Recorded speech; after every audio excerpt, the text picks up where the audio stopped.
जी मेरे साथ इस वक्त वो शख्स मौजूद है जिसको यूके से डॉलरों का भरा हुआ बैग जो है वो भेजा गया है और ये कितना अमीर हो चुका है। आइए इसी से जान लेते हैं कि वो ये कैसे मुमकिन हुआ कि आपको 20 लाख डॉलर जो है वो यूके से बजरिया कार्गो भिजवाए गए हैं।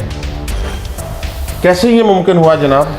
सर फर्स्ट ऑफ ऑल मुझे ये मैसेज आता है कि इस तरह मैसेंजर पे मैसेज आता है, तो उस सर मैसेंजर पे बात चलते चलते उन्होंने फिर मुझे कहा कि आप व्हाट्सअप नंबर अपना दें। तो व्हाट्सअप नंबर पे उन्होंने ये कहा कि हम आपको ये पैसे भेज रहे हैं। वो जो आपको मैसेज कर रहे थे वो खातून थी, फीमेल थी, मेल थी?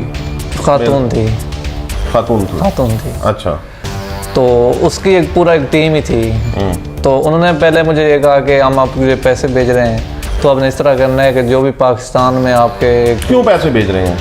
तो फर्स्ट ऑफ ऑल उन्होंने ये कहा ना कि आप पैसे जो हम भेज रहे हैं तो अपने जो गरीब लोग हैं उनके फलाह व बहबूद के लिए आप काम करें। तो मैंने कहा जी इसका तरीका कर क्या होगा, कैसे आप मुझे सेंड करेंगे? उन्होंने कहा कि आपको ऐसा करना होगा कि एयरपोर्ट के थ्रू कार्गो हम आपको ये पैसे सेंड करेंगे। तो ऐसा हुआ जब मैंने कहा, जैसे आप मुझे बता रहे हैं कि वो आपको पहले तस्वीरें भेजती रही है कि जी मैं बीमार हूँ और कैंसर की लास्ट स्टेज पे हूँ, ये ऐसा ही है? जी पहले आप उसने ऐसा कहा कि मैंने इस तरह की अपनी ये चीज़ें फेस कर चुकी हूँ मुसीबतें, तो मैं आपको लोगों के लिए काम करना चाहती हूँ। अच्छा। तो उसने कहा कि मैं आपके पाकिस्तान में बहुत गरीब लोग हैं तो मैं चाहती हूँ कि उनकी हेल्प करूँ, तो ये पैसे हम इस मकसद के लिए भेज रहे हैं। तो फिर मैंने कहा जी मेरे अकाउंट में आपने भेजने किस तरह? उसने कहा अकाउंट में नहीं, हम थ्रू कार्गो आपको सेंड करेंगे। तो आप इस तरह करें कि एयरपोर्ट के आ जाएँ फ़लान डेट को, तो आपको ये पैसे मतलब उधर से रिसीव कर लें। अच्छा। तो ये नाज़रीन वो बैग है जो आप स्क्रीन पे देख रहे हैं, ये नोटों से भरा हुआ बैग है और ये नोट जो तमाम जो पैसे हैं ये तकरीबन 40 लाख डॉलर हैं।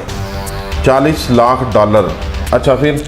तो फिर ऐसा हुआ, उन्होंने कहा ये 40 लाख डॉलर जो है हम आपको सेंड कर रहे हैं थ्रू कार्गो, तो आप एयरपोर्ट आ जाएं फ़लाँ तारीख को। तो मैं जब उधर पहुंचा तो उन्होंने जो मुझे टाइम दिया था उस टाइम पे मैं बाहर पहुंच गया था। तो जब अंदर से एक बंदा आता है वो मुझे कहता है कि आपको फर्स्ट ऑफ ऑल इसकी जो टैक्स होता है वो आपको पे करना पड़ेगा, तो आप मुझे 2 से 3 लाख रुपया दें, तो इसका जो टैक्स आप पे करेंगे उसके बाद ये आपको रिसीव हो जाएगा। तो आपने कितने पैसे उसको दिए? मैंने उसको 2.5 लाख रुपए दिया। अच्छा। तो पहले वो 3 लाख डिमांड कर रहा था, तो मेरे पास उस टाइम वो भी मैंने किसी अपने दोस्तों से लिए, कुछ अपने फैमिली से इस तरह किया, घर से लिए। तो जब मैंने उसके पैसे दिए तो उसके बाद वो कहता है कि न मुझे वो पैसे तो नहीं दिया उसने जो 40 लाख डॉलर था। तो फिर वो बंदे ही गायब हो गया। एयरपोर्ट से गायब? एयरपोर्ट से गायब। एयरपोर्ट अंदर उसने बुलाया या बाहर पार्किंग में? पार्किंग में मुझे बुलाया पहले। अच्छा, गायब हो गया? गायब हो गया। वो पैसे नहीं मिले? तो पैसे तो मिलने नहीं थे। अगर वो पैसे मिल जाते 40 लाख रुपया, तो 40 लाख डॉलर, तो आपने तो कोई मर्सिडीज खरीदनी थी, कोई बहुत पोश एरिया में घर खरीदने थे और आपने तो मतलब ये कि अपना लाइफस्टाइल ही तब्दील कर देना। आपके जहन में ये बातें थी? ये ऑटोमेटिकली मेरे जहन में ये बातें घूम रही थी कि जब बंदा सुनता है कि 40 लाख डॉलर आपको मिल रहे हैं तो आप ऑटोमेटिकली ये चीज़ें सोचना शुरू हो जाते हैं। अल्लाह दे बंदे अजकल दे दौर 40 आने कोई किसी नहीं देता। तो सर यही गलती, लालच जो होती है वो बुरी बला होती है। नाज़रीन ये स्टोरी है, ये है कि ये बहुत सारे लोगों के साथ पहले भी फ्रॉड हो चुका है। ये करते क्या है, ये आपको थोड़ा सा इसके बारे में मैंने बड़ी तहकीक की है, नौजवान से बात करने से पहले रिसर्च की है।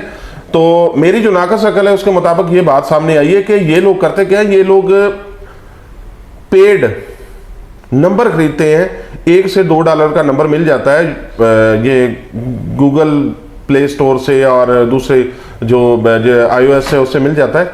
ये लोग वहाँ से खरीदते हैं नंबर खरीदने के बाद उसके ऊपर व्हाट्सएप बनाते हैं और इन जैसे लोगों को जो है बेवकूफ़ बनाते हैं और 2-2 लाख 3-3 लाख रुपए लेके रफू चक्कर हो जाते हैं। दोस्तों से गुजारिश है कि इस तरह के किसी भी स्कैम में और फ्रॉड में मत जाएं। और ये जो सामने आपको नज़र आ रहा है, दोबारा फिर दिखा रहा है, जो सामने आपको बैग नज़र आ रहा है, ये इसका बता रहे हैं कि ये आपको पार्सल के ऊपर इसका कोड भी हम भेज रहे हैं कि ये जो कार्गो वाला बंदा है उसको भी नहीं पता। और जो ये सब चीज़ें आप नज़र आ रही हैं ये इस शख्स को भिजवाएंगे और उसके बाद जो है वो पाकिस्तानी बंदा ही था, पाकिस्तान में बैठा था, इसे 2.5 लाख रुपए लेके लैनो जानम निकल गया और ये साहब जनाब बैठे हुए हैं। मैंने इनसे पूछा कि जनाब आप तो बड़े अमीर हो जाएंगे। कहता है कि जनाब ये तो मेरे ख्वाब थे। ख्वाब देखना कोई जुर्म नहीं है, लेकिन ख्वाब वो देखें जो हकीकत में बदल सके। दोस्तों से गुजारिश है इस वीडियो को ज़्यादा से ज़्यादा शेयर करें, लाइक करें और सब्सक्राइब करें, ताकि इस नौजवान जैसे कोई भी नौजवान, कोई भी शख्स, कोई भी बहन, कोई भी माँ किसी ऐसे फ्रॉडी के चुंगल में ना आ सके।